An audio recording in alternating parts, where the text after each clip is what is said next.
Yes, sir. Pull up on your boy, man. What's good, chat? Y'all go ahead and hit that like button on your way in. Let's go ahead and get into this thing, man. We got the blueprint that we're going to be watching tonight, man. We're going to catch it as soon as they drop this motherfucker, man. We're about to get into episode 2 of the blueprint. As always, man, I appreciate y'all pulling up on your boy, man. Let's go ahead and get into this shit. What's good, chat? What's good with y'all, man? Hope y'all having a smooth little, what's today? Tuesday. Hope y'all having a smooth Tuesday, man. I had a day off today, man. Today was real smooth, bro. I got a lot of shit done today, man. A lot of shit done today. Once again, hey, we did the live trivia. What was that? Sunday. We did the live trivia Sunday, and we had a blast on that live, man. I wish my audio, bro. My audio was trash. It sounded like I was screaming from the damn living room. So y'all forgive me with that, man. I asked Doug behind the scene if my damn audio was good. He said I was straight, but hey, as long as y'all heard me, man, it is what it is, man. But once again, shout out to our winners who won that college football 2025, man. Shout out to DZ, shout out to Nick Tri-State, shout out to Raw Walk, and shout out to K Francis, man. Y'all, we have 4 people that won college football 2025, man. And shout out to CJ from Two Fans in the Stands for adding that bonus copy from college 25 for college 2025, man. That shit was crazy. The fact that CJ pulled up and showed that love and just, you know what I'm saying, show love to the community and shit like that. It was dope, man. And not only was it just CJ, you know, another fellow content creator, but people in the chat were showing out too, man. Auntie, aka Donna B, she was in the chat. She gave a little Cash App giveaway. Nick Tri-State did a little Cash App giveaway, man. It was going down, man. So if y'all missed it, I feel bad for you, man. That shit was a crazy live. It was fun. But now we running it back, man. We spinning the block, and we about to hop into this episode 2 of the Blueprint.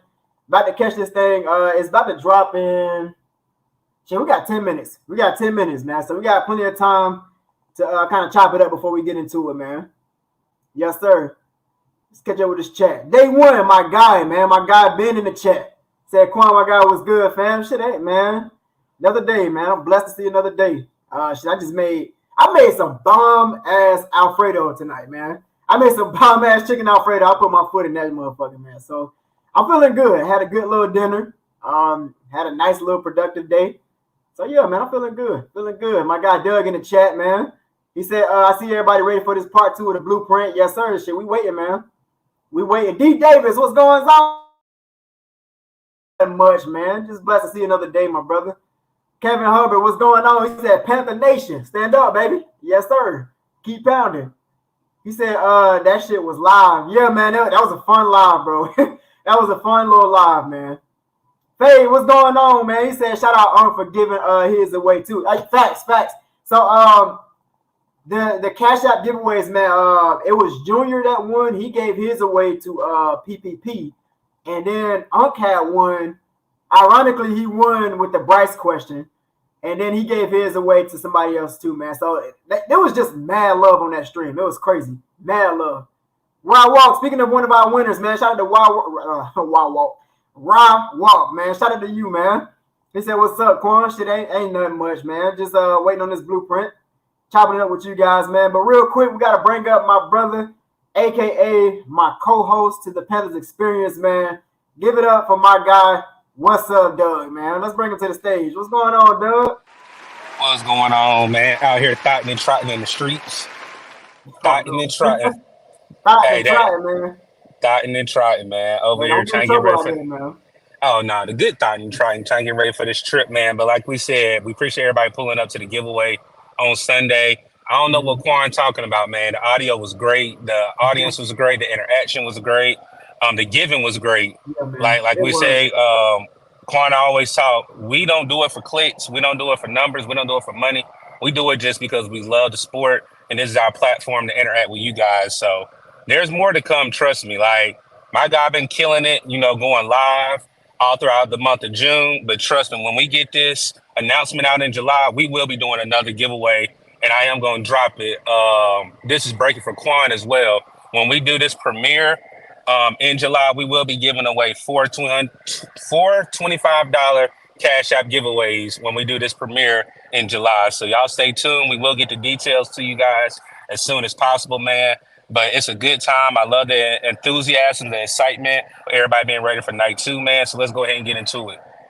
Hell yeah, brother. Shout out to Doug, man. Hey, y'all heard it. So if y'all missed that giveaway and y'all want to, participate in another giveaway, bro, Doug just told y'all we're about to do another one. 4 giveaways for $25, man. It's about to go down. But like Doug told y'all, man, we do this because we love this shit, bro. Simply because we love the game and we love bonding with the community, man. You guys just pull up. Y'all show love. Y'all constantly showing love. So it's only right for us to give back to you guys, man. So doing giveaways like cash apps and game tickets and video games and stuff like that, man, that's only scratching the surface, bro. Like the more say y'all pour into this channel, the more I'm giving back to y'all, man. Like all the cash app donations, the viewerships and stuff, the money that I make from this channel, it's not my money, man. It go right back to y'all, whether it's cash app giveaways or Facts. tickets or whatever it is that y'all want, man. It's all for you guys, man. K2 Wow, I see you in the chat, man. You said, Quan, what's good? What's good with you? What's good with you? Panthers Advice, man, another one of my guys, man. Hey, if y'all are not subscribed to the Panthers Advice, oh my God, you missing out, bro. You missing out. If you really like seeing my film study, bro, and you want to see a little bit of a step up, Panthers Advice is the channel, man. He really dived deep into that shit, man. He on this shit, bro. Shout out to Panthers Advice. He said doing big things, man. Yes, sir. I'm trying, bro. I'm trying. We be over here, man. We've been growing, bro. We've been growing, man. So yes, sir. I appreciate all the love and support that y'all be showing on this channel, man. Hell yeah. Day one said, Doug, what's good? He said, Day one said, what's good, Doug? Day one was over there at our guy Clay's channel, man. I definitely told him what's up. He asked, he saw you were live. I told him definitely pull up. We're gonna talk about the blueprint and just chop it up with the fans because, like I said, it's a dead period, but I actually Yeah. like how they're dropping the blueprint while the players on vacation, and also, shout out to the other content creators. I was letting Quan and other Panther Nation know they dropped the date, so we will have rookies reporting July 19th and then veterans report on the 23rd of July for training camp. I know everybody's trying to see the interaction, how the fans are going to be able to show up. Uncle Quan was one of the stars of training camp, bringing those behind the scenes. We don't know yet, but trust and believe, once we get the information, we will let you guys know. Attendance schedule where you'll see Uncle Quan and Doug together giving you guys some great content for training camp. Yes, sir. Hey, training camp is going down, y'all. It's going down. I got a bunch of ideas and stuff that I wrote down for like the content that I want to bring out for training camp because that's kind of how my channel kind of got kicked up. Like that's where it really like took off. Y'all fucked with the training camp stuff, and so it's only right that we run it back for training camp. But we got to do it even bigger and better, man. So I got like equipment that I want to use. I got like a bunch of ideas. I want to do like interviews and shit like that, bro. Like I really want to interact with y'all while we're there. That's something I didn't really take advantage of last year. I want to like really interact with the people. You know what I'm saying? Yeah, we was there enjoying the scenery. I showed y'all what it was like at training camp, but this time around, man, we gotta be in the you know what I'm saying, like fully immersed and like into the shit. Like I want to talk to everybody, get to everybody's thoughts and opinions and stuff like that. It's going down, man. Like I said, I got a lot of plans for this shit, man. So again, man, as the more y'all pull up and show love to this channel, the more it helps the channel out, man. So make sure y'all hitting the like button, donate to the chat if y'all want to, man. If y'all want to hit the super chat, it's always appreciated, man. Or you want to hit the cash app, all up to you, man. $1, 50 cents, it don't even matter what you donate. Everything is appreciated and it's going right back to y'all, man. He said, what's good? Be back after the episode. Hey, I appreciate you pulling up and stopping in, man. Yes, sir. I'll see you after the episode. We'll probably be live hanging around, man. Yes, sir. Pull up and show your thoughts. Broski Bear, what's going on with you? Said, Quan, how are you, man? Or how old are you? You play any sports at competitive level, high school, varsity, or higher? I am 27. I'll be 28 in December. I'm a 96 baby, man. I ain't been playing sports for years, bro. I mean, the last like organized sports I did was it was a flag team, and I ran a flag team back in college.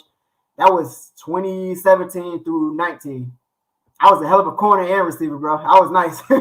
I was nice. Your boy still got it. I mean, I'm only 27, bro. I'm still in my prime. I still got my good knees and shit. You know what I'm saying? I got the good back. All that Well, shit wait, like that. wait till you hit them 30s, boy. Talking about you got that good back. Fuck that, bro. Like, I keep hearing people say that, bro. I'm gonna be good, man. I'm gonna be good. When I hit the It's 30, the baby, truth, I'm gonna be Quan. outside. I'm gonna be Quan. outside. Look, you Fuck all saying that you gonna be outside, but I play basketball and I'm in the army. When that 30 hit, I'm telling you, it's a different breed. I'm telling you, it's a different Nah, breed. man, the thing is, bro, y'all motherfuckers don't stretch. Y'all gotta stretch every morning. You saying get your bones loose and all that shit. You know what I'm saying? Muscles loose. It You know sound what I'm saying? good. Like, if you It don't stretch, sound good. you gonna feel that shit, bro. You gonna feel It it, bro. sound good, fam. It He said, y'all sound hit that good. like, man. Hit that like and sub. Yes, sir, Faye. Appreciate you. 2 fans in the stands. CJ, man. My guy CJ, who I was just talking about earlier, man, who gave that extra bonus copy giveaway the other night. He's in the chat, man. Shout out to CJ for pulling up. One of my favorite content creators of all motherfucking time, man. The Yeah, Panthers, big cat. man, not the Panthers experience. The Panthers uncensored Big Cat, man. He said, Yes, sir. oh, yeah. Oh, yeah. Hell yeah, BK. Appreciate you pulling up, man. Big love, man. He said Yes, 40s. sir. Oh, he said, wait till you get to the 40s. He said I'm them telling you, 30s. Quan. D. Davis said 30s hit different. I hear y'all, man. But watch, when I'm 30, y'all gonna be thinking I'm fucking 20 Quan, years it old ain't or something. Quan. It ain't that. It's just like any aches and pains you got, you Mm, gonna feel it. That's all mm, I'm saying. You know you coach, so you know I see you jumping yeah. around. You gonna be jumping around, but if you got like an ache or pain or you pull something, it ain't just gonna be like a snap of a finger. You gonna feel it. That's Oh, all. hell, man. It That's is what all. it is, man. Y'all ain't scaring me with that shit. I'm gonna be all right. He Hey, said, it's 7. Hey, it's D. Davis7 o'clock. So said he you knows might I you might don't need to stretch. see if you pull it up. Oh, bet. All right. Bet. Hold on. Hey, Kobe, what's good, man? I hope you, hey, you know what I'm about to tell you, man. You know what I'm about to tell you, hey, Kobe. Roll that shit, man. Hell Hey, yeah. He hey, said, I Cody just said turned he just turned 21. 20. I didn't know Man, Kobe was that 21 was the young. prime days. Hell 21 was the yeah, man. prime Shout out to days. Kobe. Kobe just got old enough to drink. God damn, boy. Okay, shit. Well, when I see you, man, we gotta have a couple shots together, man. Hell yeah. He said, what up, Grande Gato? Hell yeah, man. Shout out to my guy Gato. All right, let's go ahead and get into it, man. They should went ahead and dropped this episode. Let me see what CJ talking about. He said, man, I go one way and my knee go I'm my knee telling go the other way. God damn, boy. Y'all some old heads, ain't it? All right, let's get into this content, man. Let's go. All right, we got 15 seconds. Hey, y'all make sure y'all like the stream, man. Let's get the stream going, man. Appreciate Yeah, y'all pulling share up it and out. pulling with the Hit boy. the I know button everybody for and us, their man. mama's live right now, so I appreciate y'all for hanging with your boy, man. Hell yeah. Yes, sir. Here we go. If we want to be who we say we want to be, like a physical junkyard dog type team, like I think we should be a little picky. Like, who are you guys? Like, really, who do we really want? We're about to see what the vision looks like for this new era led by Dan Morgan and Dave Canales. One thing is clear, the Panthers have a type. Long story short, whoever we draft has to have some about them. And you gotta take all that into consideration, I think. And just get tough ass players that love football.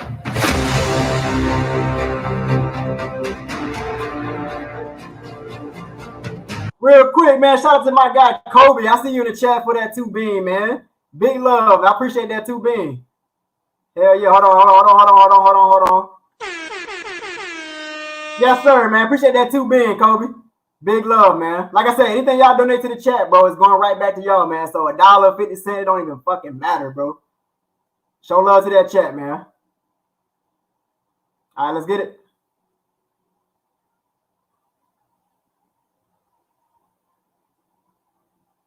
How the Good hell to I have end up on everybody back. PPP live? What the hell? Hey, am I You tripping? probably How the hell yeah. I end up on PPP live? You Shout got to out go to to the PPP, Panthers. man. Yeah, you got to go to the Panthers. You on PPP live? Oh shit, was I on PPP this whole time? Yeah, I couldn't have been on PPP. yeah. I'll sit here waiting for the. All right, well, fuck it. Here we go. My fault, y'all. Try not to mess it up. Yeah.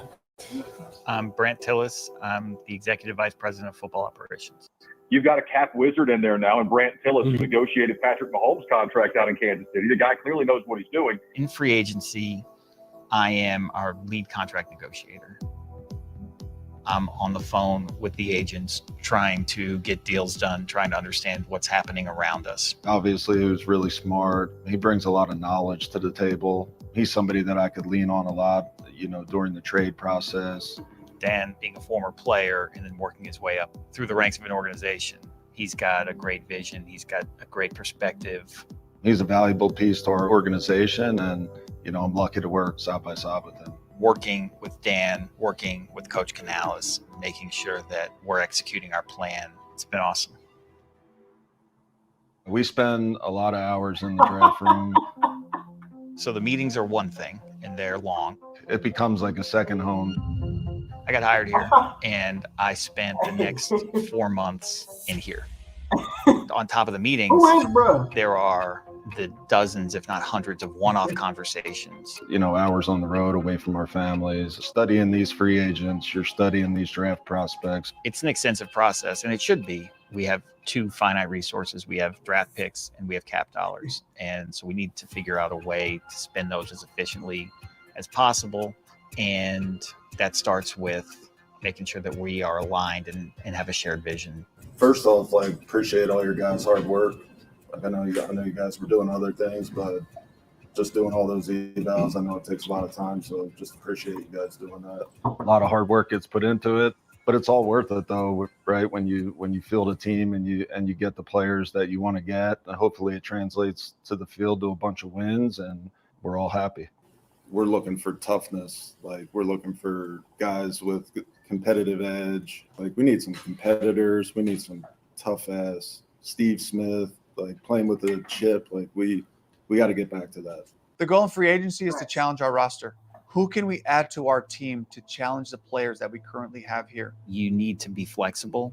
And the cool thing about free agency is when you miss out on players, which happens all the time, another opportunity presents itself. Once one door closes, another one opens. It's the same thing in free agency. I think right now all options are on the table. I don't think it's just one thing or one position that we need to add to. We just got to get better at all facets. It's about improving the Carolina Panthers. Bryce is just one piece of the puzzle. Obviously, he's the quarterback, and I get your question, but we're looking to build depth, we're looking to build competition, and we're looking to build a team that this city can be proud of. We just wanted to get the best possible players that fit what our coaches wanted. What we do now is just kind of go by position, just kind of talk about what you want from a player prototype standpoint. Disruption and being dynamic on the edge there. Have those ball skills to go out and get the ball. Communication is huge, obviously, from that position in our defense. We need a dog opening is what we need. Most teams will build around their quarterback and accent their quarterback's strengths. The first thing I wanted to make sure is that we build it right up front. We wanted to stabilize the offensive line, the interior offensive Hey, that's going to trigger a lot of people right there. line. I think those guys cannot be narrow body guys. They got to have some girth to them, some width.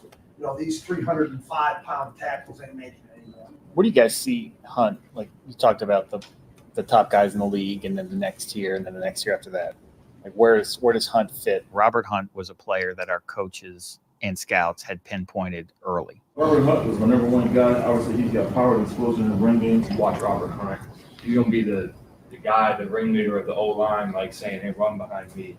I can't think of too many other guys. Stuff I saw him do. I know I haven't had a guy like that probably in a long time. That would be a phenomenal body to run behind. He tries to finish and kill people, and he loves doing it. Those deals are always fun to do. You're acquiring a very good player who's talented, and he can help us. If you are a guard and you are good at what you do, you are getting paid. Robert Hunt cashes in to head to Carolina, protect Bryce Young. 5-year, $100 million deal with the Carolina Panthers. How you doing? Nice to meet you, man. How you doing, Dan? It's good to have you. I'm happy to be here, man. Nice to meet you, Brent. How you doing? Ryan, whatever you need me to do, I'm here to do it, man. Whatever you need me to do, I'm ready to go. Chad, that's a big ass motherfucker, man. That's a big dude, man. Pause. You got you got to see him lined up beside Icky.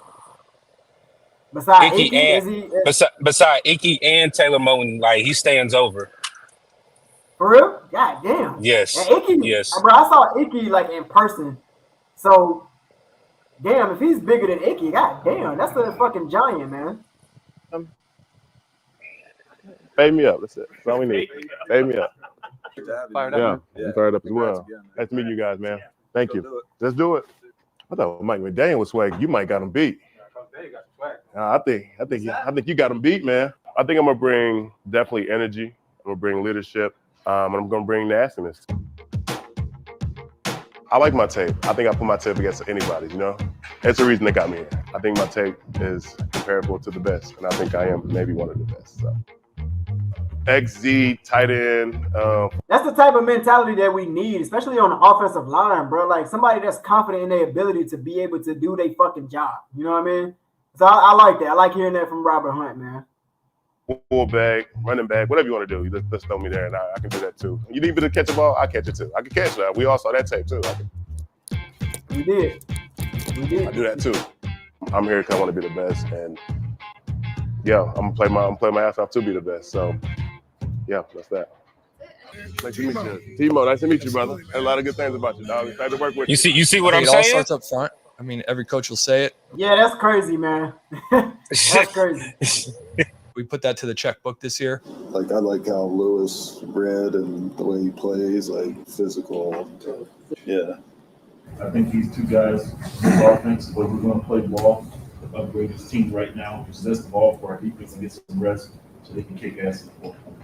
You talk about dogs. Yeah. That's what we get. No doubt. You see that?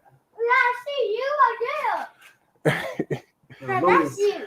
I'm gonna be out there. Where the Panthers have been busy adding some much-needed protection for Bryce Young on the offensive line. 2 big deals done in the first offseason for Dan Morgan. By agreeing to deals with guards Robert Hunt and Damian Lewis. Amazing players inside at guard. 2 tough, physical, stout guys on the interior. We felt that's what we needed. They're going all in on this interior offensive line. Very, very good signing for them. It's on. It's on. I'm going to go from nasty and on the center, he mean, and I'm going Robert tough. So we're going mean, tough, nasty. Let's get it. I like Damian's tape a lot. Damian, a big, tough, strong, nasty man that can move people, and he plays the game the right way. And to play next to him and get it going will be, it's gonna be fun. You know, it start up front in the trenches. We're here to protect them, and, you know, we're going to do our best, make sure nobody touch them. Good, bro. Straight, bro. Yeah. Good weekend? Yeah. Yeah, I'm good. Appreciate it. Huge, crucial for this time. OTAs, intentional with our hands, intentional with our feet, every single play. Hey, Chad, I wonder what kind of like leader is Bryce? Like, you know what I'm saying? Is he a vocal kind of leader? It's like, what kind of quarterback is he in the huddle? If somebody fuck up their route, is he the type of quarterback that's gonna cuss your ass out, or is he the kind of quarterback that's like real lighthearted and shit like that? Oh, it's okay, we're gonna get it next time type of shit. Like, what kind of quarterback is Bryce? I mean, we saw it a little bit when we played Tennessee. Like, he'll get upset, and he was definitely vocal. He was definitely vocal. He was definitely vocal because I seen it when we played New Orleans. Whenever it was missing assignments, you didn't hear him yell, but you can tell he'll gather the huddle. He'll definitely do that on the sideline. I don't know. I always question like, what kind of leader is Bryce? You know what I mean? So that's okay. Okay, let's get back to it. Oh shit.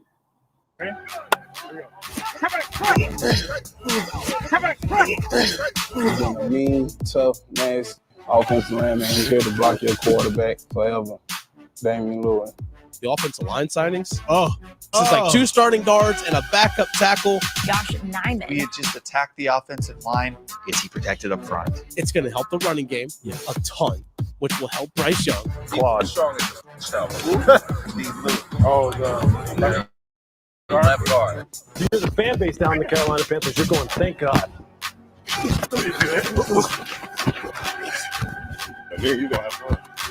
It's interesting how all their signings so far have all been interior guys. They're building from the inside out. Yeah. They want to go full old school. They want to keep pounding. If they want to build like we've seen Panthers teams in the past, okay.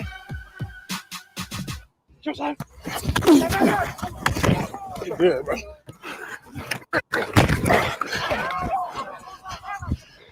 Woo. That's a real warm-up. Yeah, that was a warm-up. Critical factors for a defensive end, extremely tough and competitive. He can anchor at the point of attack. Has play strength, heavy hands. He's got to be able to have an explosive strike for that.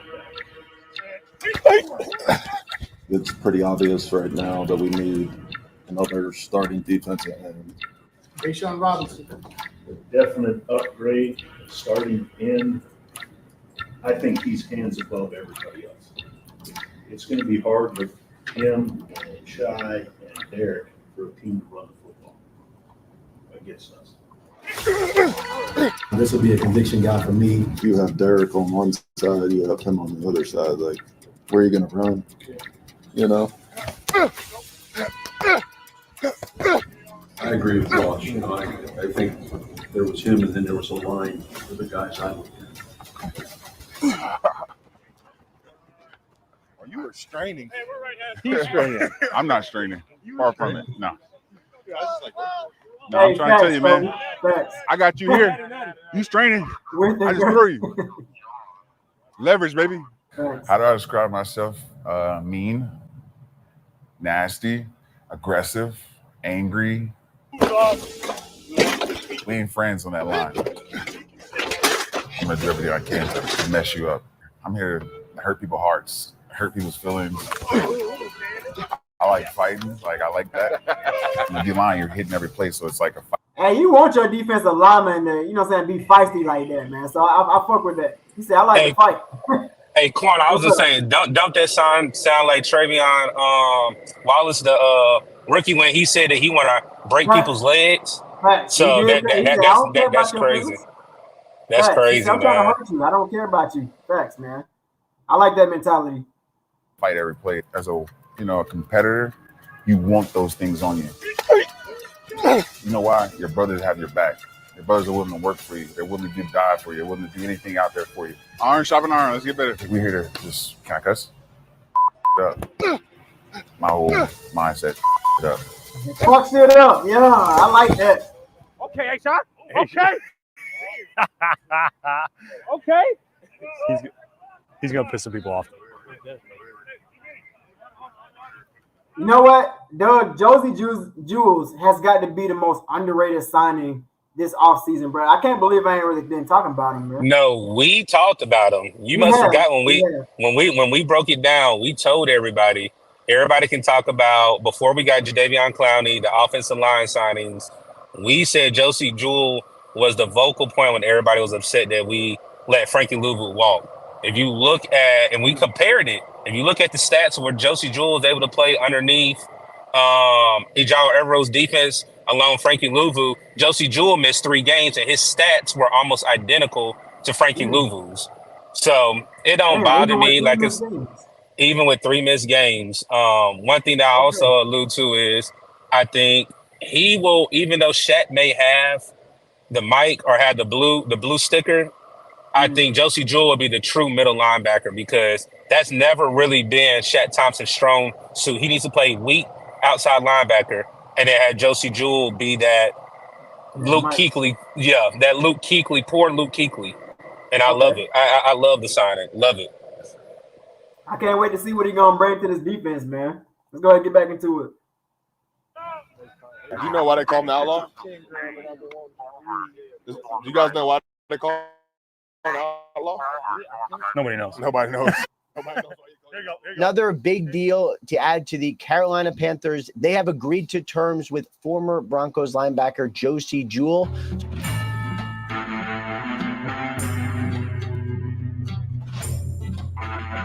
Did you see the little 6 shooters after he makes that tackle? Yeah. Kyle, his nickname is the Outlaw. Why do you think his parents named him Josie? Yeah, so the Outlaw Josie Wales. It's a movie with Clint Eastwood, and it was. Hey, Landon, I might drop it after the video, man. We're going to watch this whole thing, and then I might drop the link. Filmed a long time ago. My dad named me after him. And then ever since, that nickname's kind of taken off in the last 10 years or so with me and playing football and stuff like that and the guns and all that stuff. So it's been cool.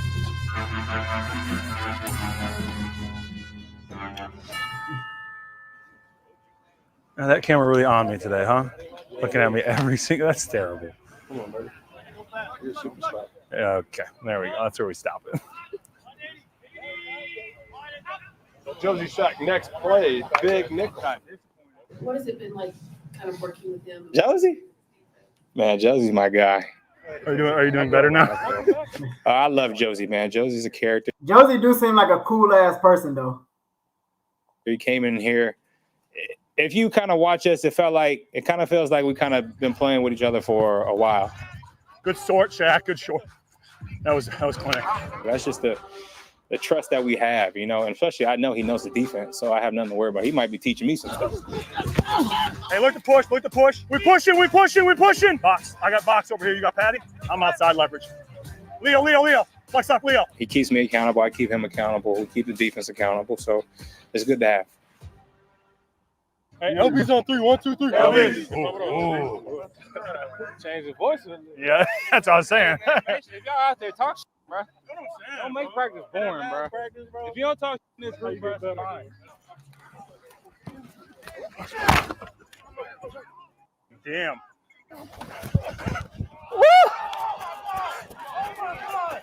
Oh my God! Next time you run through that hole that hard, Mo.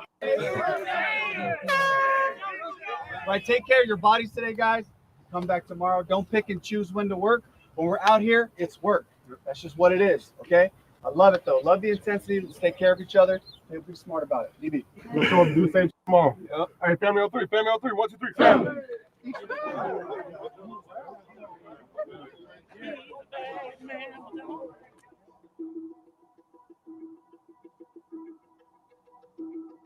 Yeah, do it. Outside linebacker next. Prototypically, we want length. This has got to be our alpha position on defense. Elite pass rusher that has to be able to win more one-on-ones than they lose. Not only disrupt the pocket, but they got to be able to finish and get the quarterback on the ground. That's what we're looking for. That's what we need. Disruption and being dynamic on the edge there. That's the prototype.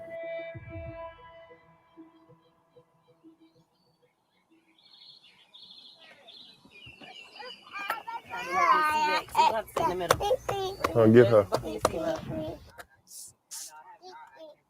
All right, let's go. How'd you go back there with mommy? Sorry. Yeah, I'm ready. Hey, Chad, I can't wait to be a dad, man. I can wait, but at the same time, I'm excited for that process, man. I can't wait to be a dad, bro. I'm gonna be a hell of a dad. I can't wait. Starting route to Bank of America Stadium. Yeah, we back in the Carolinas, baby. Going to San today. Been a long. Man, and my day was smooth, brother. My day was pretty smooth, man. I had a day off today, so it's been a smooth day. I got a lot of shit done today. Appreciate you asking, man. I hope you had a smooth day. Oh shit, I gotta plug my computer up. Time coming. Jadeveon Clowney has in fact landed, and it's back home. The Rock Hill, South Carolina native, the former South Carolina Gamecock superstar, is back home, agreeing to terms with the Carolina Panthers. Just a competitive guy. I think I've been showing that my whole career. I like to compete at a high level and have a good time. Like I said, I like to have fun and compete. Like, I'm gonna make you laugh, but I hit you in your mouth also. Expect that from me every day, and them things right there just been carrying me. It got me to year 11, so better get excited because we here now, baby. Yeah, he's for sure excited to be here. He was so stuck in, he was so of a Baltimore Ravens fan, he wanted to go back. But I think this Carolina thing gonna rub off on him because he get it. Hey man, look, tell me about it, brother. Them teenagers are different, dude. I work with teenagers, so like I know a thing or two about them fucking teenagers, man. They entitled and they think the world revolves around them, man. Oh my god. Oh my god. But ironically, I work the best with like that population, like teenagers and shit. I work the best with them because like I can be a little bit more loose with them. Like I can cuss a little bit more, you know, that type of shit. Like be a little bit more real, you know what I'm saying? A little bit more down to earth and shit like that. But at the same time, bro, teenagers are something else, man. Something else. To see his parents, his grandparents all the time, every day, every week. And all his cousins, he don't know that yet, but he gonna be here a lot. So I keep telling him, I say, I can't believe I'm going home to play. It's like we're going somewhere very, very familiar with a lot of people that know us here. So it's gonna be fun. Just gotta make sure you play well in front of the hometown. You got to play well. So In the quiet town of Rock Hill, South Carolina, South Point High School is home to the top-ranked football player in the nation. His name is Jadeveon Clowney. He's a terror on the defensive line and also the first player in the state history to sit atop the national ranking. They put me in. I really ain't want to play, but I started making a lot of plays, so I said I started liking that position now. I love it. Just take one look at Clowney, and you know that he has what it takes to be a star. When I grew up, I was always a Carolina fan. Only 2 teams played on TV was Carolina and Atlanta. So I grew up watching the Panthers all my life. Steve Smith, Jake DeLong, Julius Peppers, Mike Venter, Musa Muhammad, that group right there. I grew up watching them guys when I was younger, and then I'm playing for the Panthers, Carolina Panthers. That's funny. So all of that stuff paid off. Now look at me now, 31 years old, doing what I love, playing football, and got my family with me. You really can't ask for nothing more than this. How you doing, man? You good? Joe Blaze, you ready for this? Come on, hold my hand.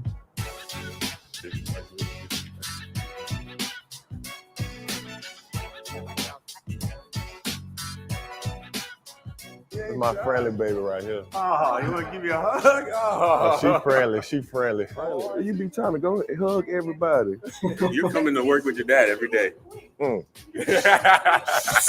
Hey, my niece was the same way. When she was a baby, she would walk up, like, we'd go to Walmart or some random shit, and like she would always want to hug strangers. I'm like, Jordan, you cannot be doing that shit. So yeah, I can relate, man. I can relate. The contract, man. What's up, man? How you doing? Yeah, I'm ready. Yeah, it's a lot of emotions going through because I'm home, man. I'm home. It's been a long time. I've been playing everywhere, all the way at the top corner of the map in Seattle. Good to be back. Slow down, slow down. Boy, they running for. Oh, man. I got my 7 back, man. Let them know where we at with that Carolina 7 gonna be up this year. Oh, man, we back. What's up, bro? What's up, bro? Yes, sir. How's it going? Good. Good to meet you. Yeah, you too, bro. How's it been going so far? Good. Yeah, just came to say what's up to you. Yeah. Respect your game, bro. I appreciate it, man. No. Minnesota, my rookie and stuff. You nice, bro. I'm excited to have you here, man. Yeah, bro. Let's work, bro. We need to have a little duo here, man. I'm looking forward to it. What's up, bro? It'd be good to have you. You got to have a little duo, for real. What's up, bro? Let's do it, bro. I got you, bro. Damn, y'all. Adam Thielen disregarded everybody else in the wide receiver room. He said, we gonna have our duo. I don't know about these other niggas, but we gonna have our duo. The Deontay Johnson trade, yeah, I love that move.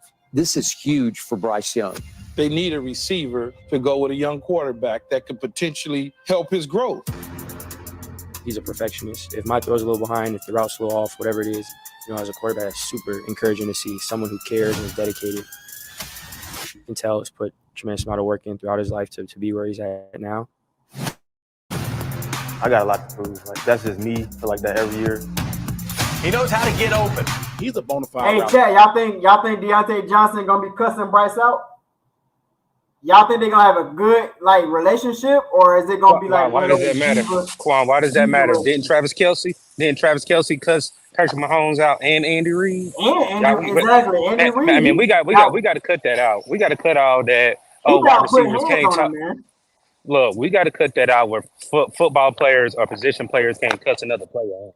That's the part of the game. That's the passion of the game. If that's just passion, bro. Like if you cussing somebody out, that shit ain't personal. It's just you want that shit, man. Like it's passion. Yeah, having a receiver that's gonna actually speak up and be vocal, that's what we need. We didn't have that last year. Everybody was just passive aggressive. Like everybody let shit slide too much, and we need somebody that's gonna step up and be a dog. Like we need that. That's why I like Deontay so much, man. Technician, one of the best one-on-one route runners in the league. My play style and what I do on the field, a dog that's hungry, that's always trying to make a play. He really masks his intentions, and the DBs cannot get a beat on him. I still look different in that uniform. It look good though. What is your thoughts on the additions they made here? Yeah, I'm super excited. they're all hungry, great players, guys that obviously are going to contribute. There's a lot of newness here, a lot of new ideas, new energy, new people. Right now, the mission is just for all of that to come together, us to be on the same page, and then focus that so that we can turn to winning football. It feels like this year everything is in line. They have exceeded my expectations. This is a lot of very good complementary pieces together. Really just how you come together, like how you willing to work, how you willing to sacrifice your time. I can't wait to get out there, show them what I got. Do everything I can to help this program win games. I feel like it takes everyone, it takes a village. Hopefully we can do something special and turn this thing around. So I want to be a part of that. He got a lot of complementary players who know what they're doing under that system. I like it because everything feels like it's actually in line. I feel like this defense fits me perfectly. I can come here and really make a name for myself, showcase what I can do. I'm excited about what we're building. Everybody playing hard. Our goal is for him not to be touched. I do feel like the Carolina Panthers defensive line and their front seven could be better than what it was last year. This defense is, have all the traits that a great defense has, which is physicality, playing fast, getting after the ball. Tense, aggressive, hard-hitting. That's the things that come to mind.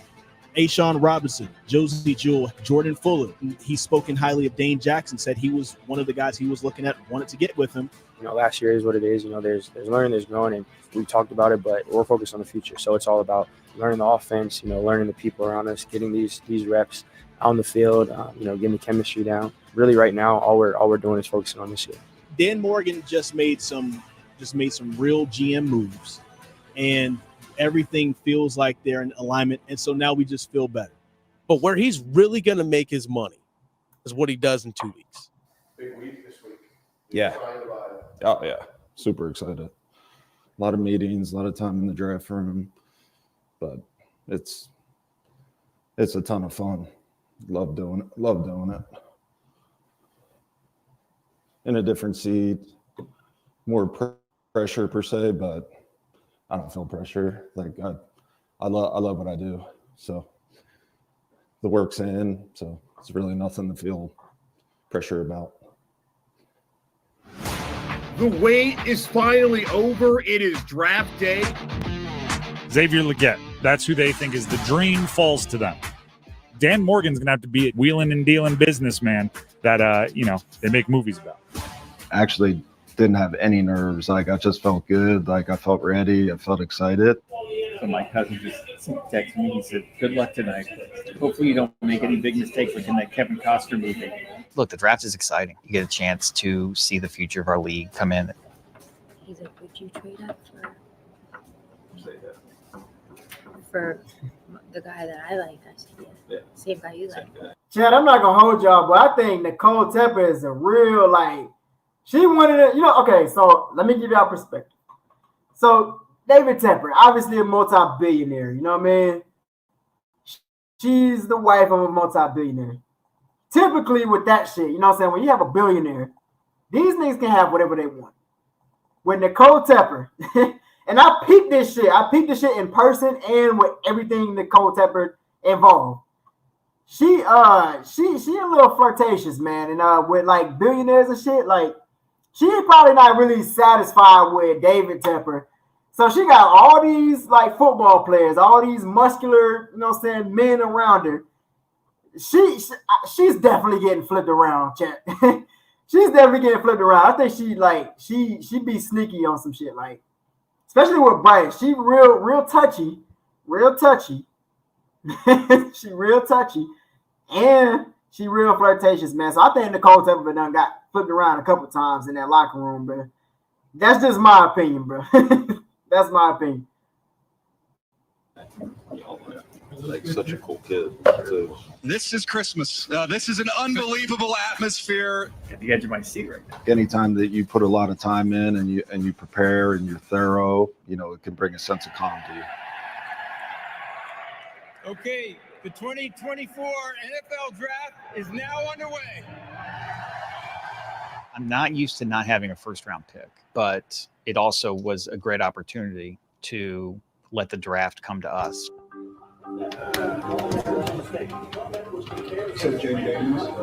What's up, John? Oh, not much. Good. How you doing? Oh, yeah. Yeah, sitting here just watching all these guys go. We had a plan that we were going to wait and see what the first several picks looked like and just enjoy watching the process unfold. And then when it was time to act, we would act if it was necessary. First of all, they're on the clock, so we should either offer this or not. But I just feel like somebody's going to fall. Byron Murphy is now going to the middle of the defensive line in Seattle, and as this pick gets announced, Minnesota just traded up into the Jacksonville Jaguars spot 17th overall, giving up a 3 and a 4 next year. This is where it gets interesting right here. We're coming up to the danger zone. So much of the draft depends on when the quarterbacks go. The draft started with 14 straight offensive players, 14, and a record-breaking 6 quarterbacks in the first 12 picks.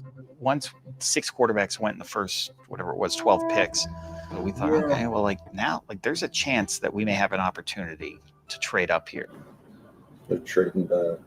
Buffalo is? Buffalo, yeah.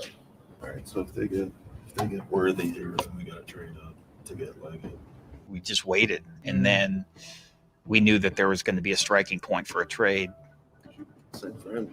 They may take Leggett. They were talking about being. Yeah, like they was nervous about somebody taking Leggett, man. It's making more sense why they kind of pulled the trigger to trade back up into the first round. They was really like they was determined and set on getting Xavier Leggett. How you doing? You trying to trade out? I talked to Brandon before the draft, and he just said if you have any interest in trading back and trading out of your pick, give me a call. So obviously he gave me a call, and kind of took that opportunity to jump up there to 32 and get our guy. What they want to do? So 32 and 200 for 33 and 5th round 141. You're giving up 59 spots in the draft to get a 5th year on Leggett. Dan was just super patient. There was daylight, and he went bang, and he hit the hole just like everyone has seen him do in his career. Ball it in. All right, cool. Let's go. Go, baby. Go. Hey. Getting a little nervous there. For me, and with my first experience, really being in the draft room for the whole time, just amazing to see the patience of it and for it to all, come to us like this to get the guy that we love. When you have a lot of buy-in on a guy, especially from the coaches and the scouts, being the GM and being in that seat, it makes you feel really good about the pick. Let's do it. Most definitely. All right, we're going to call it in, man. Enjoy it. Oh, yeah. The Buffalo Bills have traded the 32nd pick to the Carolina Panthers. With the 32nd pick in the 2024 NFL Draft, the Carolina Panthers select Xavier Leggett, South Carolina. All right, so this guy, one of my conviction guys. So you got to start with the combination of size and speed and mobility. Over 6 feet, 220 pounds that can run like he does.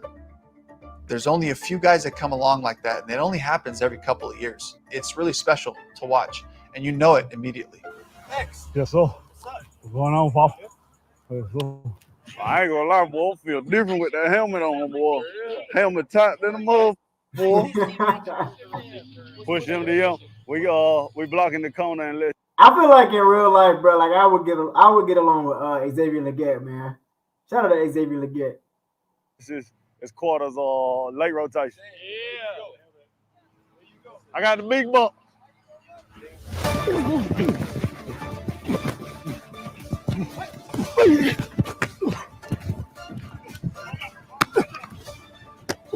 To watch the way he attacks the ball. He goes up and gets it. This is a guy that plays big to the ball. His blue trait for me is that contested catch, going up, getting the ball, coming down with it. He's a good athlete. He has good play speed. Yes, sir. He can outmuscle almost any defender. I thought he burst off the line of scrimmage. He's a long strider. He goes up that speed quickly. When he gets the ball in his hands, he's a threat to score a touchdown at any time. He was our target. We really liked him, and we went and got him. So you woke up a Carolina Panther this morning. Did you have to pinch yourself a little bit? Oh no, man. I woke up ready, man. I got a call right after I got dressed. They was coming to pick me up at 9:30 in the morning. I told them I'm gonna be ready. For those who don't know, you might be waking up to the news. They moved up from pick 33 to 32 with the Buffalo Bills, who have moved down from 28, and they get their guy, Xavier Leggett, the wide receiver. I'm not going to lie. I dig it. I'm for it. Your guy was there. You went up there and you got him.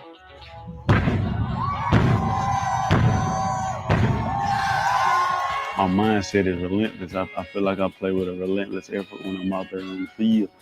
My ball or nobody. My ball or nobody, man. Oh. They had to move up because you spilled the beans early, man. Man, like, okay, 33's not a question. He said it on the phone. He said, you can't give it away, man. You tell him. Help us out. I'm like, man. Hey, man, we here now, man. Like, let's do it. It's time for night 2 and rounds 2 and 3 of the National Football League draft. Oh damn, chat! They usually separate this in another episode, so we actually get in the free agents Full and the draft. Yeah, Yeah, you get a full draft. I'm not mad at that, man. I'm not mad at that at all. But I like Xavier Leggett. I know Doug can tell y'all himself, man. I was acting a goddamn fool on his live when we drafted Xavier Leggett. I like Xavier Leggett. Obviously, I talked about him prior to the draft and what he brings to the table. And, you know what I'm saying? I love his ability. And I also talked about that injury bug, which we're going to get into after the episode. But, you know what I'm saying? I like Xavier Leggett, man. It took me a while to kind of get over that initial reaction. I was tripping over the fact that I thought we gave up like assets to trade, draft capital for it. But I didn't know we had got something in return for that trade. So, like, I was tripping balls, man. But I got over it real quick, man. I love this pick. But at the same time, I am a little bit concerned, and I got my caution sign on. But we're going to talk about it after this episode, man. In Detroit. My gut just tells me we're going to see a ton of trades today. I think everybody, our spot's really desirable. And I think the only way that we move out of it is if somebody just, like, blows us away. So we were getting calls about 39 on Thursday night. So we knew that there was going to be action. You know, because we traded up, we were open to trading back. Yeah, I feel like I have a pretty good idea of who's going to get picked before us. Like, our guys are going to be there. Just like we did on the first night, we said, all right, let's let the draft come to us. At that point, I think we were going to stay patient. We were going to see who was going to be there. We'll stay on the clock for as long as we can to try to get a good trade. And we knew that we would have action, and we did.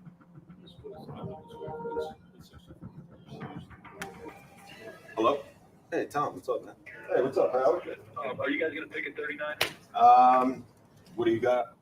During the draft, I think it takes a lot of patience. There's always, that sense of urgency, whether we need an answer, whether they need an answer. How much time do we have? If you're not patient, you can make some bad decisions and, screw some things up. So, Whoa! What? Ranchers offer next year's 2 to move back to 52. Next year's 2. Next year's 2 plus this year's 52. It's pretty good. But when the Rams, when they offered what they offered, it was too good to pass up. We didn't have a 2 the next year in 25. So to get that 2 back, it feels really good going in the next year. Okay, so we'll win. Thanks. That's fun. We got a 2 for next year. That's huge. I think anytime you can get future picks. That was my favorite move of the whole draft, getting our second round pick back last year, man, or for next year. Hell yeah, that was big. In the draft, I think that's important. We want to build through the draft. We want to draft and retain our own, and part of that is having picks. Hey, do you know how hard it is for a first-time GM to trade for a future pick? Nobody does it. What, like it was hard? Great. Just stay poised. This is, again, a targeted draft. Teams are identifying who they want, and they're going up and getting them. As patient as everybody was on day one, they feel like the supply is starting to dwindle, and they're being aggressive to go get their guy. That's the guy. That running back. Yeah. This is who we need to get our hands on. You want the running back? Yeah. Hey, Quan, pause there real quick. I'm scared. What's up, man? All right. So you see, I wanted to play all the way through. I want to make this point. Dan Morgan being the GM, Dan Morgan being there with the running backs that we had with Miles Sanders and Chuba Hubbard. They're talking about after we traded the pick with the Rams, what was available. What was the first thing that he said? He didn't say no position. He said that running back. Running back. He wanted that running back. Facts. I wanted that running back. So I know everybody's saying, oh, Chuba did this. Miles Sanders may bounce back. That's one thing that we can allude to and give Dan Morgan his credit. He was here in the trenches, in the second seat behind Scott Fitterer and saw these players. He didn't say, oh, we need to get a DN. Oh, we need to get a center. Oh, we need to get – he said the first thing he said was that running back. And that's where we're going to hit play. And he already knew as a GM, hey, this is my plan. This is the players that I like. And it's refreshing, Doug, to see like that we finally got a GM with a plan. You know what I mean? Like with Scott Fitterer, I felt like he was really just felt like he was really just like a puppet to David Tepper. David Tepper was probably making all those moves, and he just had Scott Fitterer just doing whatever he told him to, man. And this shit right here is just refreshing, and it's reassuring to watch that Dan Morgan actually has, you know what I'm saying, something going for the draft. But he's like, all right, I want my running back. He knew exactly what he wanted as soon as he asked a question about it, man. So shout out to Dan Morgan, man. Hey, Kobe. Hey, Kobe said, why is Tepper there? I mean, he's the owner, fam. I mean, yeah, he's going to be there. Whether you like it or not, he's going to be there. He's a very hands-on owner. He showed us that very early on. So, yeah, he's going to be everywhere, everywhere. All the games, all the training camps and shit like that, man. You're going to see David Tepper and Nicole Tepper. So, yeah, man. Landon said, hey, Quan, what's up? What up? All right, let's get back into it, man. Brooks was another guy that we had conviction on, you know, the scouts, the coaches, and we didn't want to lose out on him. We felt like there was always the chance that somebody could trade over us to get him. And I knew that other teams thought that he was the best back in the draft too. So we said, all right, if we're going to trade back to 52, we're going to have to plan to trade up to get one of the players who we want. And luckily it was Jonathan. I think we should do our two. Landon, boy, don't make me cuss you out now. Don't make me cuss you out. I will drop the link, like I said before, after the video. So whatever you got to do at 7:05, 8:05 ain't got shit to do with me. So if we drop that motherfucker before 8:05, you know what I'm saying, you can pull up, share your thoughts. But I mean, I don't give a damn. You just gonna have to wait, brother. We ain't done with the video yet. Block G, what's going on? He said, what it do, famo? Ain't shit, man. We just watching this blueprint. Yes, sir. Raw walk over here laughing and shit. Let's get back into it, man.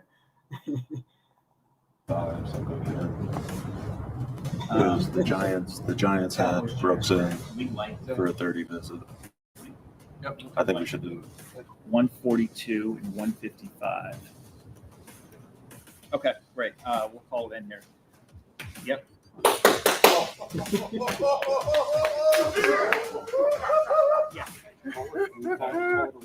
Carolina Panthers select Jonathan Brooks, running back, Texas. You know, when you watch the tape of Jonathan Brooks, he's just so versatile. He's a really good runner on first and second down. He's so smooth. He has great vision. He sees the field. He sees the small holes. He presses the runs the right way with the right tempo. Just such a great awareness for where he's at in space to be able to make plays. And he does it really effortlessly. Yeah, Brooks there. That's hard not to pull the shirt. I love that dude right there. Yeah. I love that dude. Football is the focus for him. His size and speed, the play strength between the tackles, breaking out of tackles, that good vision and instincts for a big guy. To be able to get him for what we want to be Hey, Chad, I think Jonathan Brooks' ceiling is like top 10 running backs in the entire league, bro. Like, no cap.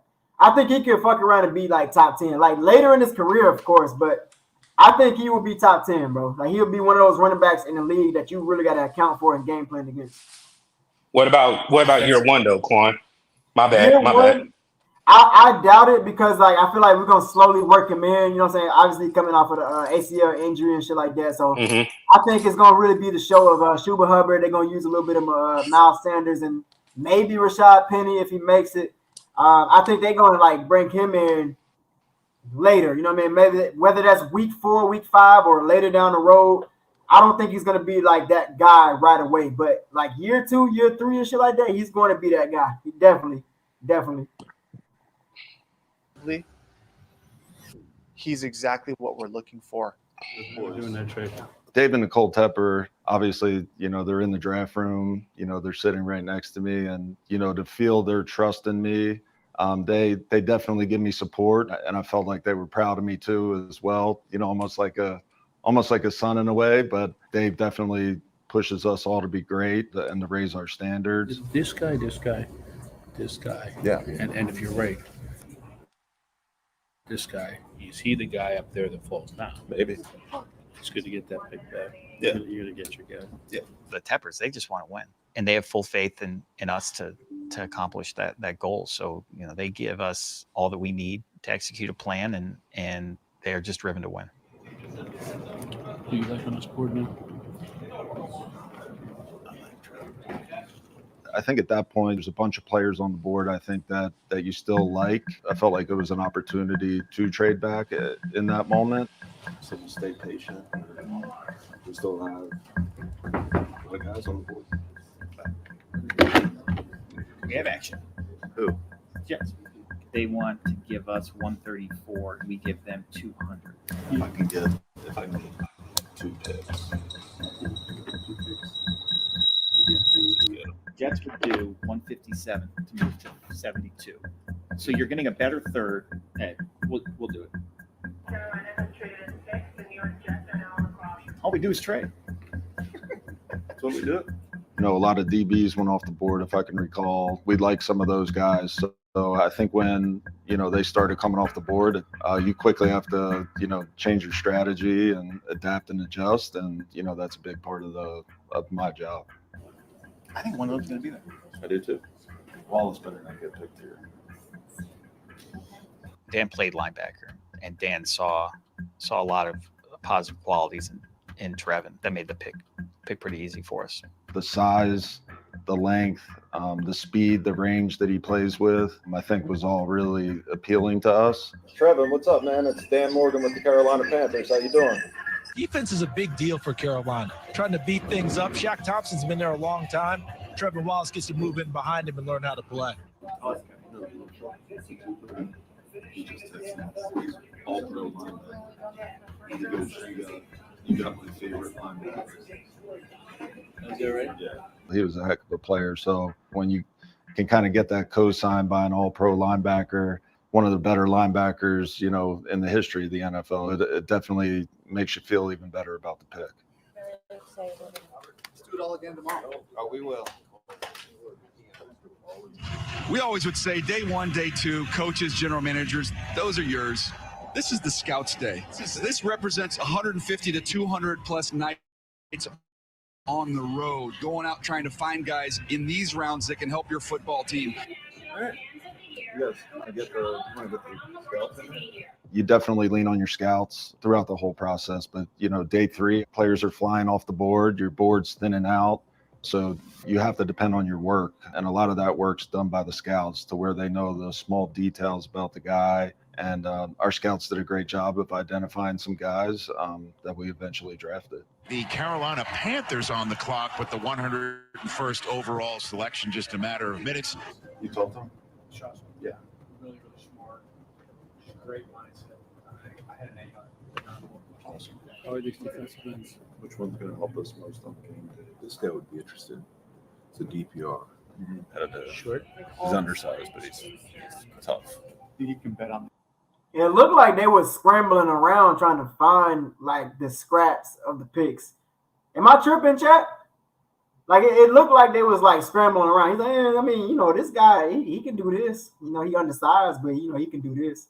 I don't know. Maybe I'm overreacting. Y'all let me know. He said, didn't he fire all those scouts right after the draft? Yeah, he did. He did, man. He did, Kobe. Let's get back into it. The guy in committee, just based on the reports. He's going to play 3 phases on special teams. I like this dude. You like this kid? He's one of us. The Carolina Panthers are first up on the clock right here. The Carolina Panthers select Jatavian Sanders, tight end, Texas. JT from Denton, Texas. Hyper competitive, very determined. You know, Jatavian, I was a little surprised that he was still on the board. I mean, he catches everything. You throw it near him, he's going to catch it. He's got these big old mitts. You ready to become a Panther or what, man? Damn right I am. About these guys here. Those are all 5 really good football players. These are all. Hey. All right, let me let it finish. To me, it's between Chow and Criminal. Shaw, what's up, man? It's Dan Morgan with the Carolina Panthers. How you doing, man? Jaden, what's up, man? If you ready to become a Carolina Panther? Yeah, I'm good with that. Let's go. Go enjoy your family, man. Congrats, and we'll be in touch with you, all right? Yeah, that was awesome. That was fun. Good acting. Oh, did. That was awesome. I love it. What is that? Oh, no. The Demo shirts, I knew it would annoy Dan, so I wore it because I just wanted to razz him a little bit. You know I don't like attention. Yeah, I'll wear one. I also wanted to celebrate him, you know, just like I would want to celebrate any coworker. What do you think? You want to put the jersey on? Nope. It's draft day. We've put in all this work, and it's not as easy as it looks on TV. And so I did want to celebrate him, and like we may as well just have fun with it. Who's the best guy? Right now, I'm picking Barrett. Yeah, hell yeah. I like him, too. I hope he's there. You can tell it's a passion of his, and it's not because he's a former player. Like I think he genuinely loves football and loves scouting. Hey, we're going to draft you right here, man. How would you like to be a Panther? He is in his element when he's in the draft room, watching players, getting to know them, understanding where they belong in our league, on our team.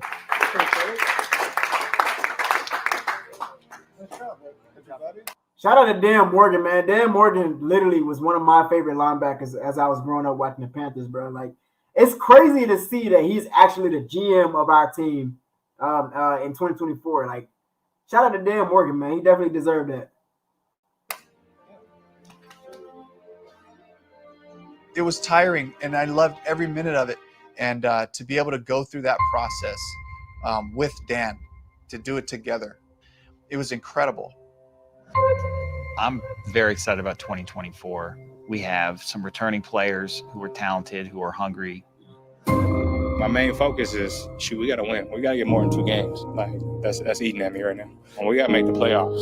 We all have that buy-in. We all have that chip on our shoulders. We're really hungry. We now are starting to see what this vision looks like. Add some really good pieces. I'm glad at least there was one player out of this series that acknowledged last year. Like, I mean, earlier Bryce said, you know what I'm saying, I'm just looking for the future. I'm trying to move on. But Shaq said, you know what, bro, fuck that. That 2-win season, it bothers me. And it should. Like, 2 wins, bro, in the National Football League, it should bother you. It should be unsettling. You should be uncomfortable. You know what I mean? So shout out to Shaq Thompson, bro. Like, what are you going to do about it, though? Well, how you going to respond? This is all across the board. We've acquired some new players who we're excited about. Now we have to see it play out on the field. There's just a lot of hope for 2024. We all on the same page. There's nothing could go wrong. You know what I mean? Just got to keep going, keep working. You know, our mantra here, keep pounding. You know what I mean? Everything's going to happen. Adversity's going to happen. But how are you going to get over that? You know, you can't dwell on it. We can now see the dream, where this is going. I feel like we did well to rebuild the roster from a free agent standpoint, from a draft standpoint. We've assembled the pieces, and now we have the canvas of training camp. put it all together. This is our first year together. I expect every year to get better and better, our process to get better and better, and I'm just super excited about the future here at Carolina. All right, chat. We made it to the end, man. Yeah. Am I the only one that hear that echo? Oh, there's no echo. Hold on, real quick. Let me mute you real quick. Yeah, I think you got a mean echo, Doug. Okay. Let me see. It's still an echo. Yeah.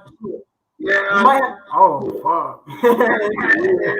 That shit weird. You might have to hop out and come back in, Doug. That shit was weird, but that was on some fucking Transformers type shit. He said, shout out to Dan Morgan for real, man. You're right. He deserves it. Facts, man. Shout out to Dan Morgan. He was literally my favorite linebacker growing up. Like, I was watching him. He was literally like Luke Kuechly is for everybody before Luke Kuechly. You know what I mean? Like, he walked so Luke Kuechly could run type shit. So, yeah, shout out to Dan Morgan. Dan Morgan been on the shits, bro. He been with it. Been with it, man. He said he go I'm in Miss Ass music. Facts, man. Facts. All right, let's see what Doug talking about. Is it better? Yeah, it's way better, man. It's way better. What I did is I switched to the camera mic. Okay. Bet. So you want to get into it? How you want to do it? Let's do it, man. Let's go to reflect. You can start wherever you want to start, Doug. I would say this. When we were talking about Jonathan Brooks, as a content creator, I don't get paid the big bucks to make decisions. And again, when Dan Morgan knew that Jonathan Brooks was there, that means that we wanted a running back to be added. I know we've already talked about, Chuba Hubbard being a free agent next year. That's next year. But one thing I will allude to what Dan Morgan said is with this draft, this is not just for this year. This is for the future. You got your future running back. You got your future tight end. Even though, Ian Thomas has been doing this thing, Tommy Tremble needs the opportunity. One thing in Dave Canales, he uses more than one tight end. He really uses 2 to 3. So everything that they did in this draft, it makes sense. I am kind of with Quan when he was making the point about the picks. I think they just were trading away so much value at a time that they totally forgot what pick we had, how the board was going. So I think in that particular time was the only scramble drill where, oh, shoot, like who do we have where or how's the board falling? But overall, from the all season, like we've been saying, Kwan said it best. Dan Morgan deserved the job. I think we were all skeptical because he was the number 2 guy for Scott Fitterer. One thing I can say is he definitely moves different than Scott Fitterer. He still does have that, trade value where sometimes I didn't understand what Scott Fitterer was trading for. But at the same time, it's not a wait and see. It's kind of sort of, hey, in training camp, you'll be able to see. We got the New York Jets coming back for a joint practice. We've already seen them last year. You added new pieces. The only real new piece that they added was the offensive tackle and draft. They didn't add anything different than what they did last year. So with a new coach, with a different mindset and different leaders on this team, I'm ready to see how they compete against another team in training camp to get good live reps against a great AFC opponent. And what better team to do that than the New York Jets? We all know about that defense. That defense is absolutely stingy, bro. So, like, they coming back. And we saw it last year. We saw how competitive it got. A lot of fights and stuff broke out with the New York Jets. So, the fact that they're doing a joint practice with them again, we really going to see what the Panthers are about this season, man. It's going to tell us a lot that we need to know about them, man. And just how competitive that they are towards a team like the Jets. You know what I mean? I believe personally that the Jets will make the playoffs this year, especially with Aaron Rodgers being healthy for a full season. So, yeah, we're going to see, man. We're going to see just how they respond to that. And you mentioned earlier them running like a 2 tight end system, man. That's one thing I'm really looking forward to. With Jatavion Sanders and Tommy Tremble, 2 tight ends in our room that really showed the ability to be able to receive the ball and do something with the ball in their hands. Like, run out the catch. They got it in their bag. So, I'm interested to see that. Like those two tight end sets, what are they gonna do? Like, I don't know, man. I'm actually looking forward to it, man. I'm definitely looking forward to it. But hold on. And then you also mentioned like multiple trades too. Like my favorite trade was us getting our second round pick back for next year. But it was a lot of moving around. Like we didn't pick at 33 or 39. We traded out of both of those shits. But you know what I'm saying? We got a lot of capital back for that too. Like I said earlier, we got that second round pick for next year. We didn't have any second round pick for next year, so they actually secured that in the bag. And yeah, Dan Morgan was all over this board this year, man. So y'all let me know what y'all think, man. Real quick, I'm gonna bring up Landon, man. I'm gonna bring up Landon and see what he got to talk about, man. What's going on? He got a minute. What's going on, Landon? Oh, not much. Just want to tell you, you know who my favorite linebacker was? You know how yours is Dan Morgan, right? Uncle Quan. You said your favorite linebacker was Dan Morgan? Yeah, that's what yours. That's what you said yours was. Mine was John Beeson. Oh, okay. Oh, yours. Okay, I got you. Yeah, John Beeson Number was 52. Nice. He was nice. Oh yeah. Okay. Well, yeah, I'm expecting the Panthers to go 12-5 this year. I know it's a high. I know it's a high record. I know it's a high wins, but I just look at the schedule, and that's why I think they're gonna go 12-5. Y'all can disagree with me. You can yell at me and cuss me out for too, Quan. That's fine. That's on you. That's your opinion. I'm not gonna cuss you out for having hell, that's your opinion, bro. Like you believe we're gonna win 12. I mean, I don't believe we'll win 12, but shit, bro, that's what you believe. That's what you believe, man. And I mean, hell, I would love for us to win 12 games, man. I would love for that. Yeah, especially playing against a Chargers team, a weak Bears team, Raiders team, Commanders team. I mean, the Broncos. Yeah, I mean, those are just easy games. Well, do you still believe that the Bears, the Commanders are going to be an easy team? You know what I'm saying? They got new quarterbacks, new weapons. Do you believe that they'll be a little bit tougher this year, or do you think it's still like an easy dub? Especially they might be a little. They might be a half or tough, but I don't think they'll be like. I could say that they'll be like maybe the. I think they'll be ranked as the Bucks. You know how the Bucks are. Tampa Bay plays. That's why I got them at. Then we got the Giants. Like the Bucks? Yeah, our Buccaneers are tough. I mean, well, the Bucks are nice too. I mean, they beat us, they swept us last year. So yeah, that's why anything like the Bucks, we might be in trouble, man. We might be in trouble. We got games against the Giants and Cardinals that should be easy dubs. The Broncos will be an easy one.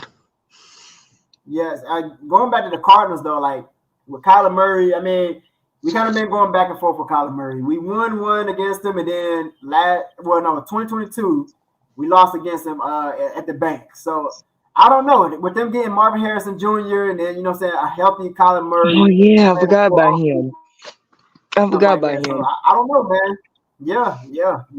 But that's one thing you got to take into account. Like, are we really going to be prepared for a team like Arizona? Yeah, that's a pretty good, awesome take. But yeah, this is my new bed. Just got him a few weeks ago. Stay on top of it, like young Landon. Stay on top of it, man. Stay on top. Yeah, I know. I'm trying to. All right, man. But shit, Doug, what you think about that blueprint, man? I know you were thinking it was gonna be a part 3, but it's only a two-parter. Yeah. So I think with the two-parter is more of, again, like we said, it will give Panther fans, because what we got 3 weeks and a half until training camp. So that's a real dead period. I know Panther fans, you know, it's gonna be kind of be dull. But again, it really, what I like about it really showed us from part 1 to part 2 what exactly Dan Morgan and his blueprint and mindset was. When you bring in Dave Canales, one point that I like, I don't know who was talking, and it sounded like an NFL analyst on NFL Network. He was saying that Carolina Panthers are doing what they used to do. They're building an interior line, and they're trying to get back to their roots. Everybody knew Carolina was a ground and pound type team. Yes, when we did draft Cam, we did score more points. We did kind of have Cam throw the ball.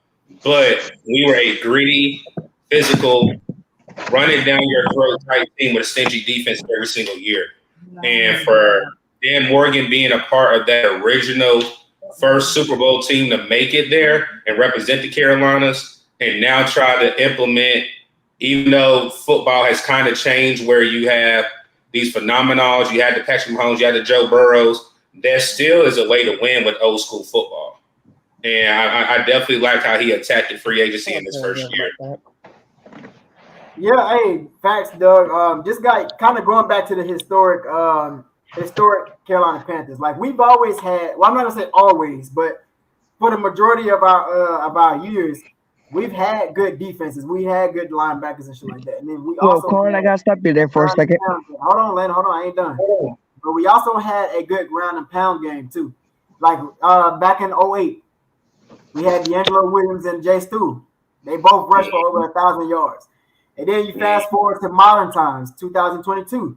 We had Deontay Foreman, and we had Schuba Hubbard, running all over the place, breaking records against Detroit Lions and stuff like that. So getting back to the roots, just like you said, Doug, man, getting back to the roots is really going to be important. And I'm glad that we have somebody in the building like Dan Morgan who can understand the roots of our franchise, somebody who's been in the building since closer to the beginning of our franchise. Yeah, we're a young team, but regardless, Dan Morgan has been around long enough to understand that we are a team that move off of the keep pounding mantra, and we got to get back to it because we definitely got away from it, especially last year. Last year, we weren't a very dominant team when it came to like the run game or, defensively. Defensively, we were decent, but we were not dominant, if that makes sense. So, yeah, we got to get back to it.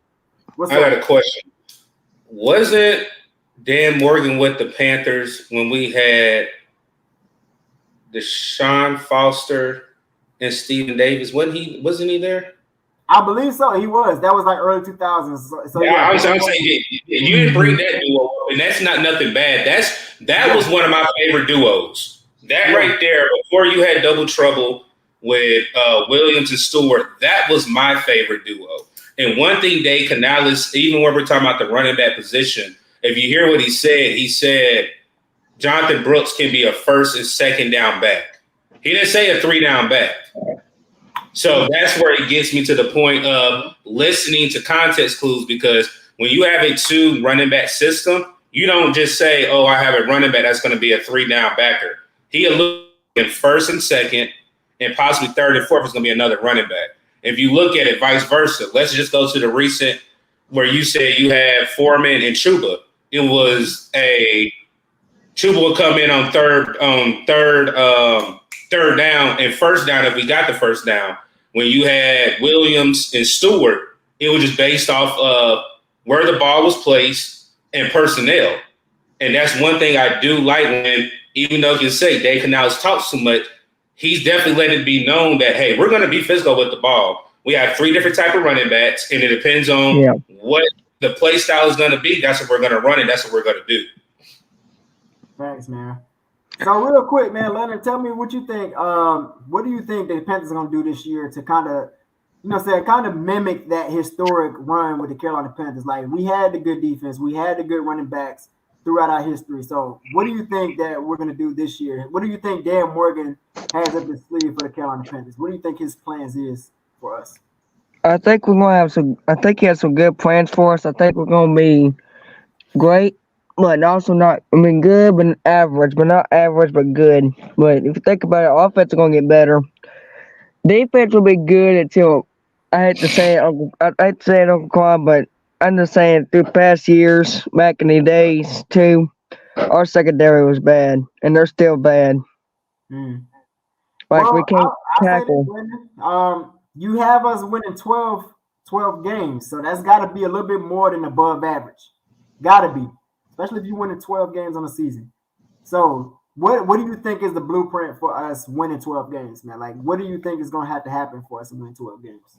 A good offense and the defense got to play better, especially the secondary. Okay, so secondary. So you feel like the defense is going to have to take care of it? Yeah, the secondary got to learn how to tackle more better, I mean, they can intercept the ball. It's just a tackling, especially whenever Kamara comes with the Saints. Okay. Because Alvin Kamara is normally sweat him. I watched him in 18, 17, and 19, how he sweated Luke Kuechly and them all the time. Okay. Well, shit, man, going back to the blueprint, man, just going back to Deontay Johnson. Bryce Young said he was a perfectionist. So with Deontay Johnson being a perfectionist, he's gonna let his quarterback know, like, hey, you know what I'm saying, you threw it behind me a little bit, you know what I'm saying, so we got to get that shit back right. Or he's going, you know what I'm saying, basically he's going to give his quarterback some constructive criticism. How do y'all think Bryce is taking this criticism? Like, is this like a healthy relationship? Do y'all think this is like a very healthy criticism? You know what I'm saying? I got your back kind of relationship, or is this going to be toxic? Is Deontay Johnson going to be that diva that comes to the Carolina Panthers? Is he going to really be cussing out Bryce Young like a lot of people are anticipating? I'm pretty sure I think I got him a healthy one. I think it's going to be a healthy one. I don't think it's going to be cussing him out much. But I also think he'll be a healthy one and probably say, hey, brother, we got to pick it up next play. I'll say this. When I want to say it was Bryce's first interview, he alluded to shout out to our guy Mike K.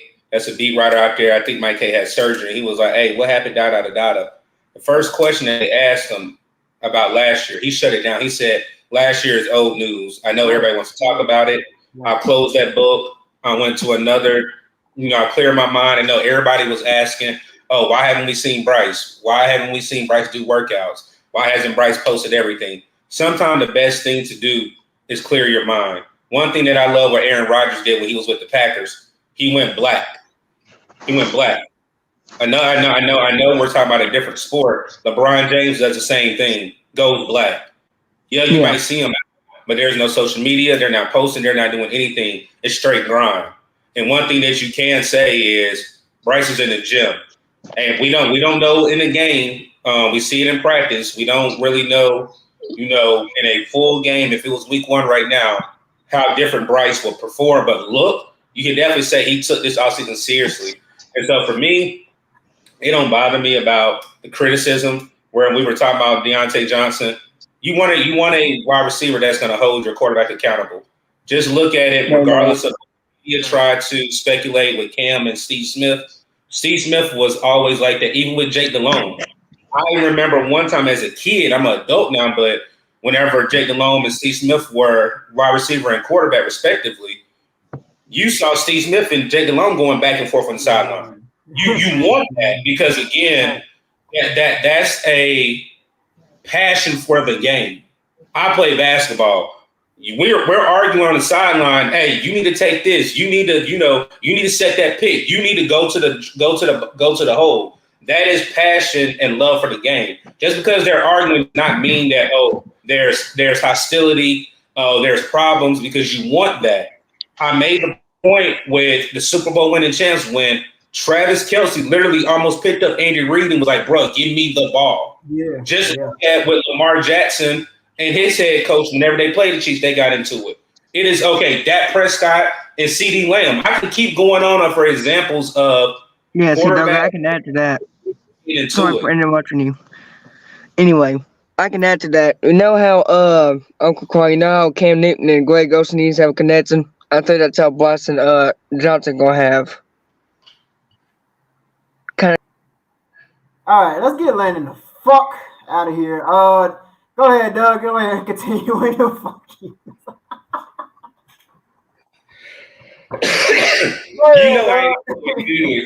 I ain't all the way healthy because it took me a minute to like really calm down.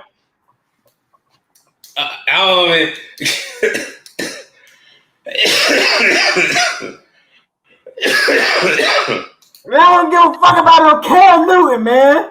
God damn it, Landon. Shit.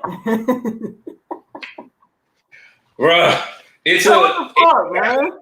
It kind of paused it because I thought he would say sorry for interrupting, but then he just went on to another point. I'm like, bruh, Bruh, Landon, I got mad love for you, young king. I do, bruh. Like, don't take this shit personal. But you have some very young energy, and there's nothing wrong with that, bro. Like I with my platform, bro, I want to get everybody a voice. It don't matter, but you gotta stay on topic. You know what I mean? And that's one thing you struggle with. Like, stay on topic. You know what I mean? You'll bring up Cam and you'll bring up your bed and you know what I'm saying, your brother's scared. Landon, personally, I just don't care. Just try to stay on topic, man. Like I'm not kicking you out off the platform or nothing, but like if you're gonna be up here or if you're gonna be in the chat, stay on topic, man. Stay on topic. Again, this is coming from a guy who got mad love for you, bro. Like I'm gonna keep it a band with you. I'm gonna tell you the real shit. Just stay on topic, bro. But you struggle with that, and that's why, you know what I'm saying, a lot of the times you'll see people in the chat or on the panel that's just kind of like, I ain't fucking with it. Because again, bro, you all over the place. So like try to stay on topic, you know what I'm saying? And shit, we can go from there, bro. Like I'll give you that voice to, you know what I'm saying, to voice your opinion and shit. But like at the same time, bro, if you saying some off the wall shit, we can't go off of that. You know what I mean? So I'm sorry, Landon, but we gonna keep you out of the panel for today, man. But we'll try again another day. You know what I'm saying? All love though. All love, man. I don't forgot what the hell we was talking about, man. I said he threw me off because I was making a point. Oh, we were talking about, you were asking the relationship between Deontay Johnson and Bryce Young.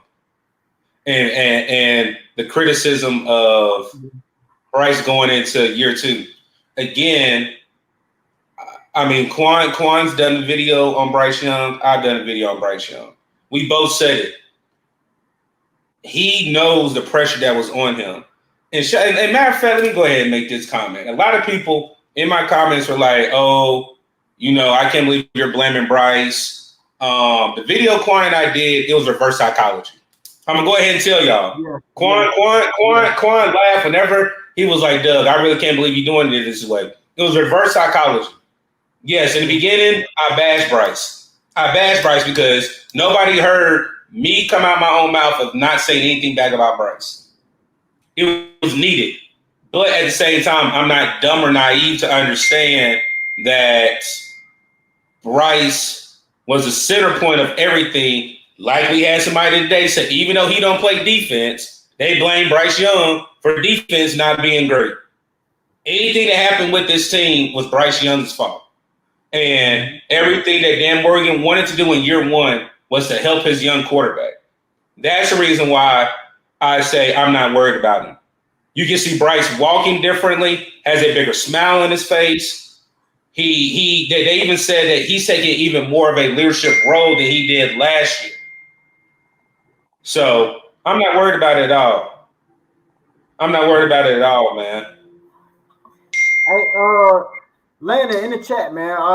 Look, I'm just, like I said, I'm gonna keep it a buck with you, bro, because I actually, you know what I'm saying, I fuck with you, Landon. So I ain't, you know what I'm saying, I ain't trying to like hurt your feelings or nothing like that. You know what I'm saying? I ain't with the cyberbullying. I don't do bullying at all. You know what I mean? So, but at the same time, I'm gonna tell you, you know what I'm saying, I'm gonna tell you why, you know what I'm saying, why I'm reacting the way I'm reacting. You know what I'm saying? You say you got ADHD, so you always all over the place. I mean, again, bro, just try your best to stay on topic, bro. Like, again, this platform is for everybody. This is for the people, man. So if y'all want to pull up to show y'all opinions and shit like that, just, again, bro, stay on topic. I don't mind going off script, but just don't let it be off the wall. You know what I mean? If it's like if we talking about Deontay Johnson and then Cam Newton is brought up out of context, it kind of throw off the whole vibe of shit. You know what I mean? But yeah, it's all love, man. Don't take this shit personal, bro. Like, take it as constructive criticism, man. For real. But yeah, man. Shit, bro. Going back to the blueprint, though, man. Like, one thing that do concern me going into this year, bro. Like, the injury bug. Last year we got hit hard with the injury bug, whether it's from our guard spots, whether it's from the defense. I mean, everywhere on the defense we got hit with the injury bug. So my concern with this year, bro, I'm very concerned about the injury bug, and we already got Xavier Legette, who's battling injuries right now as we speak. We got Xavier Legette that's out. Wonham, is it Wonham that's out right now? I'll say DJ Wonham is more concerning. So go ahead and finish your point because I want to get into it. Go ahead. Yeah, I mean, But yeah, Wonham and a couple other guys, bro. Like JB, Jonathan Brooks, dealing with the ACL injury. Bringing in another guy who coming off an injury. I can't remember his name, but yeah, man, it is a concern, bro. Like, because if we don't have everybody healthy, we're gonna be dealing with depth pieces, just like we did last year. And I don't know how that's gonna fare with this new coaching staff. So I don't know, man. I am concerned about that. I do like Xavier Legette, but can Xavier Legette stay healthy? That was one of my concerns about him coming out of college. That was something I dropped on a video when we was talking about the draft prospects and stuff like that. Xavier Legette, he's a fucking beast, a phenomenal athlete, but he's had a little bit of injury history, man. And then obviously he's dealing with that shit now. So I don't know what to expect from this year. I want to get excited, but at the same time, I got to be conservative too.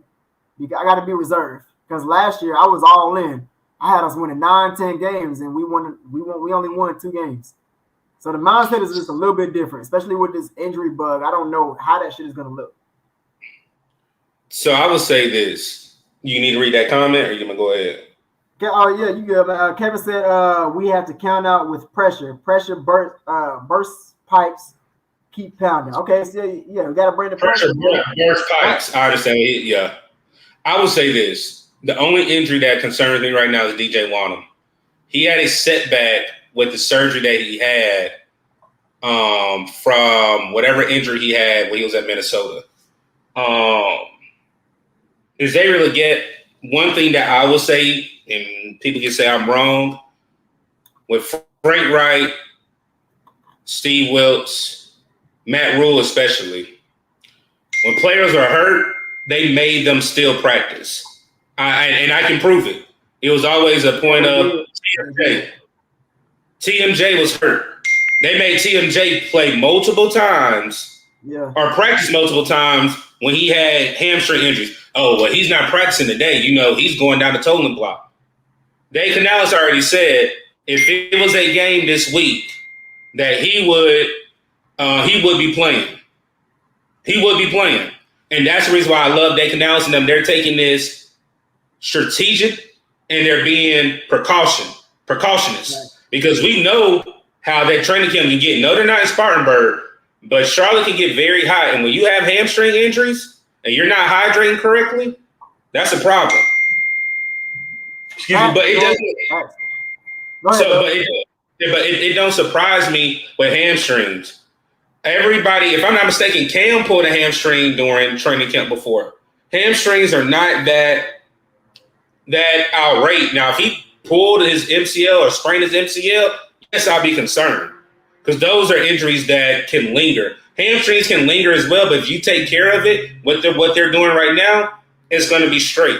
Then if you look at Jonathan Brooks, I know I was away, but I was hoping to get reports that, he did a little bit of running. That shows me that they're not going to rush him back. They have a plan to do so. And for who else? You got DJ Wonnum, you got Jonathan Brooks, you got Xavier Legette, Shaq Thompson. Shaq Thompson said he feels that he can play 5 more years. I know how we all feel about feel about that. But I can tell he looks leaner than he did last year. Another injury that is concerning for me is Austin Corbett. I mean, even though he's came back, I think somebody wrote a report was he looks faster than he did last year. You got to remember, the man came off an ACL injury, then tore his MCL in the same leg right around week 9. So he's had more than enough time to really recoup his whole leg that was injured. But we don't know. So there's a lot of what ifs. And really during training camp, if we come out fully healthy out with a joint practice with the New York Jets. Like I said, I think, I'll say it. Unc asked me this week if we play the New Orleans Saints right now, and I think with nobody being injured, I do think Carolina can beat the New Orleans Saints in New Orleans week 1. And I still will say that right now. And the only reason why that would change is if we have an injury to a key player that we don't need right now. And that's going to be the key going into 2024. We got to have a healthy squad. And just like you said, bro, like with the different staff and the different styles that we had before, like Matt Rule, like Doug told y'all, like they was playing through injury. That's never a good sign with any level of football. It don't matter if you're in college, high school, pee wee, or pros. Like if you're playing through an injury, you're literally by logic, you're not healing. You know what I mean? So the fact that Dave Canales and his staff is actually taking that shit serious and they're actually letting these guys heal. You know what I'm saying? Doug said he was waiting to hear some news about, you know what I'm saying, JB hitting the ground running or something like that. And we haven't. And rightfully so, because you want to ease these guys back in, man. You want to ease these guys back in, especially if you want longevity throughout a 17-game season.